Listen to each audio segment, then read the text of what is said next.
ಮಂಗಳೂರಿನ ಕೋಟೆಕಾರು ಸಹಕಾರಿ ಬ್ಯಾಂಕ್ ದರೋಡೆ ಪ್ರಕರಣಕ್ಕೆ ಸಂಬಂಧಪಟ್ಟಂತೆ ಮಂಗಳೂರು ಪೊಲೀಸರಿಗೆ ಮಹತ್ವದ ಲೀಡ್ ಒಂದು ಸಿಕ್ಕಿದೆ. ದರೋಡೆಕೋರರು ಬಂದಿದ್ದು ಎಲ್ಲಿಂದ ಅನ್ನೋ ಮಾಹಿತಿ ಲಭ್ಯವಾಗಿದೆ. ದರೋಡೆ ಪ್ರಕರಣಕ್ಕೆ ಸಂಬಂಧಪಟ್ಟಂತೆ ಪೊಲೀಸರು ತನಿಖೆ ಚುರುಕುಗೊಳಿಸಿದ್ದಾರೆ. ವಿವಿಧ ತಂಡಗಳನ್ನು ರಚನೆ ಮಾಡಿ ಆ ಆರೋಪಿಗಳನ್ನ ಸೆರೆ ಹಿಡಿಯುವಂತ ಪ್ರಯತ್ನ ಆಗ್ತಾ ಇದೆ. ಖದೀಮರನ್ನ ಸೆರೆ ಹಿಡಿಯುವಂತ ಪ್ರಯತ್ನ ಆಗ್ತಾ ಇದೆ. ಸೊ ಪಡುಬಿದ್ರೆ ಹೆದ್ದಾರಿ ಮಾರ್ಗವಾಗಿ ಈ ದರೋಡೆಕೋರರು ಬಂದಿದ್ರು ಅನ್ನುವಂತಹ ಇನ್ಫಾರ್ಮೇಶನ್ ಸದ್ಯಕ್ಕೆ ಸಿಕ್ಕಿದೆ. ದರೋಡೆಕೋರರು ನಕಲಿ ನಂಬರ್ ಪ್ಲೇಟ್ನ ಬಳಸಿದ್ರಂತೆ.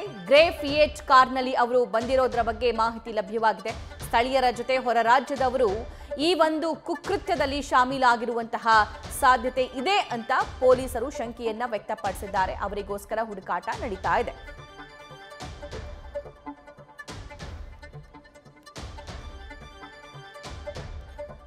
ಕೋಟೆಕಾರು ಬ್ಯಾಂಕ್ ರಾಬರಿ ಕೇಸ್ಗೆ ಸಂಬಂಧಪಟ್ಟಂತೆ ಸುಮಾರು 5 ಕೋಟಿಗೂ ಹೆಚ್ಚು ಮೌಲ್ಯದ ಚಿನ್ನಾಭರಣ ನಗದನ್ನ ದೋಚಿಕೊಂಡು 4 ಜನರು ಈ ಕಾರಲ್ಲಿ ಇದ್ದಕ್ಕಿದ್ದಂತೆ ಎಸ್ಕೇಪ್ ಆಗಿರೋದು. ಘಟನೆ ಆದ ನಂತರ ಸಿಸಿ ಕ್ಯಾಮೆರಾಗಳನ್ನ ಮತ್ತು ಟೋಲ್ಗಳಲ್ಲಿರೋ ಸಿಸಿಟಿವಿಗಳನ್ನ ಎಲ್ಲವನ್ನ ಪರಿಶೀಲನೆ ಮಾಡುವಂತ ಕೆಲಸ ಪೊಲೀಸರು ಮಾಡ್ತಿದ್ದಾರೆ. ಅದರಲ್ಲಿ ಪ್ರಮುಖ ಇನ್ಫಾರ್ಮೇಶನ್ ಸಿಕ್ಕಿರುವಂತದ್ದು.